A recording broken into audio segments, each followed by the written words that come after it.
Isa-isa na lang ipinatawag ni Kuya ang housemates para sa kanilang duo formation task. Oh my God. Para sa kanilang duo formation task, kailangan maglipat ng bawat housemate ng bola mula sa starting position para ipasok sa container. Para magawa ito ay may tatlong patungan silang pwedeng pagpilian at gamitin na may kaukulang puntos at kaukulang pagsubok. 3 points para sa malaking patungan na may mahabang hawakan, 2 points para sa katamtamang patungan na may katamtamang haba ng hawakan, at 1 point para sa maliit na patungan na may mas maikling hawakan. Ang dami makukuhang puntos ng housemates ang siyang magiging basihan ng kanilang magiging ranggo, at meron lamang silang 5 minuto para magawa ang task. Kaya naman housemates, good luck! Ready, get set, go!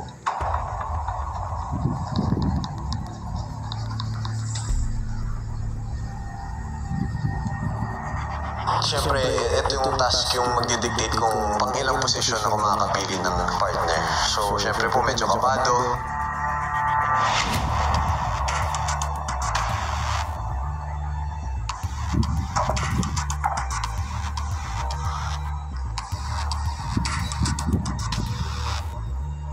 Madali siya for me kasi nasanay agad yung kamay ko po doon sa pag-balance.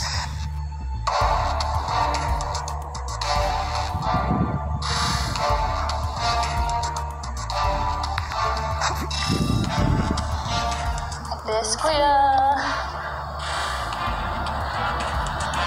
Oh my God. Karatan.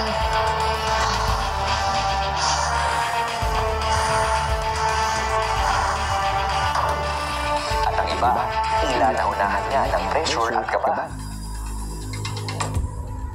Mali. Balancing, medyo pasmado po talaga kamay ko.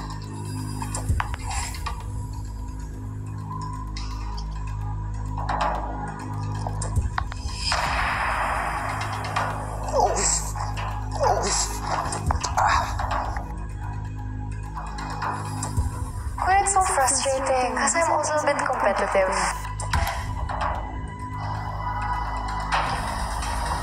Ito po kasi yung unang task na ginawa namin as solo. Dito ko lang talaga mapapakita kung ano yung kakayanan ko.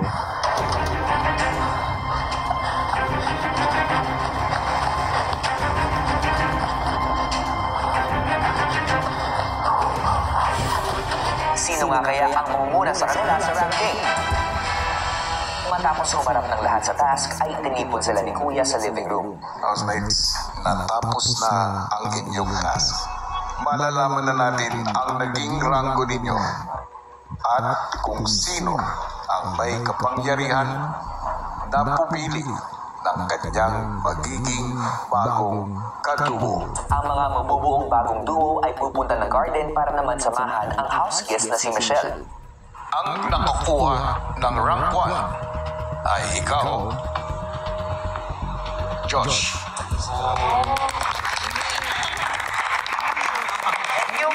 That's my son! Yung distract ko po kanina, Kuya, is to make sure that the ball stay still. Kailangan, yun nga, dahan-dahan, slowly but surely talaga, Kuya. Hindi ko na-expect na mananalo, Kuya.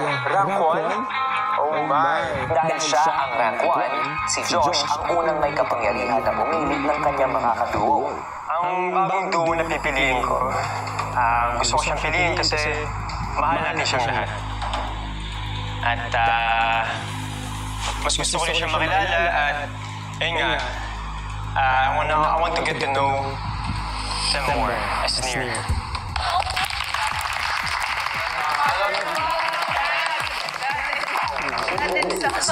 Ikaw ay rank 4.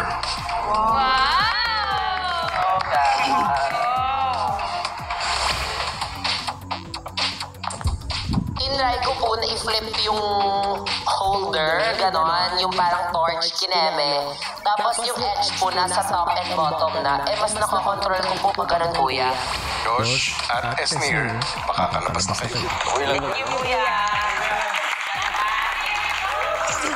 English din po siya, Kuya. Parang kaya ko ba ito sa payan, ganon. Pero ano po, feeling ko, that's the point naman na collab kami at feeling ko is the right time to get to know more of Josh. Ang nakakuha ng rank 2, Michael.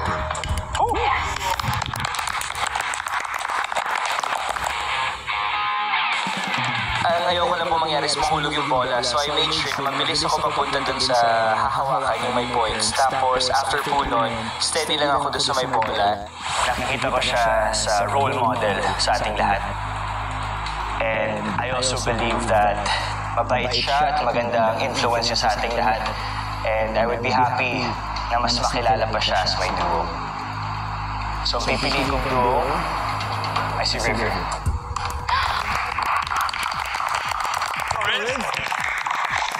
River, ikaw ay rank 9. Nagulat ako, kuya, pero sobrang happy na pinili niya ako and it's my chance to get closer to Michael. We were close na rin before, kuya, pero now I think we'll be a good duo. I think we'll be good leaders. Ang nakakuha ng rank 3, Dustin.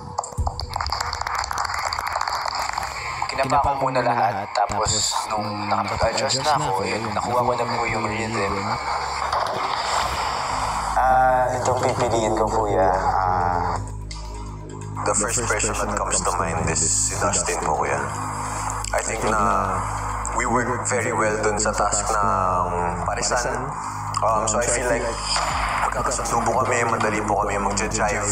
Siya po yung isa sa mga nag-guide sa amin as a family dito sa loob ng bahay niyo.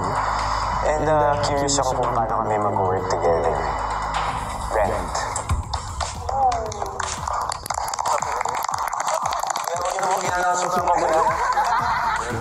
Ikaw ay rank 10. Si Dustin po talaga, even before, nung kinoconsider po namin yung sa immunity, siya po talaga yung isa sa mga para sa akin deserve yung mga kuha namin. So, nung ako yung pinili niya, laking bagay nun. Ang nakakuha ng rank 5 ay ikaw, Kira. Masasabi ko, iba talaga yung powers ng manifesting. The person I'm going to choose is somebody who I believe I would work well with, and is somebody that I want to see grow and that I want to help in this house. Pipiliin ko po maging kaduo ko, si Chai.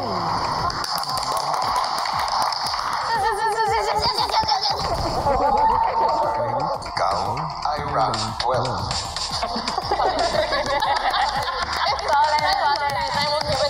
I'm so happy that she chose me because she's one of my closest friends here in the house.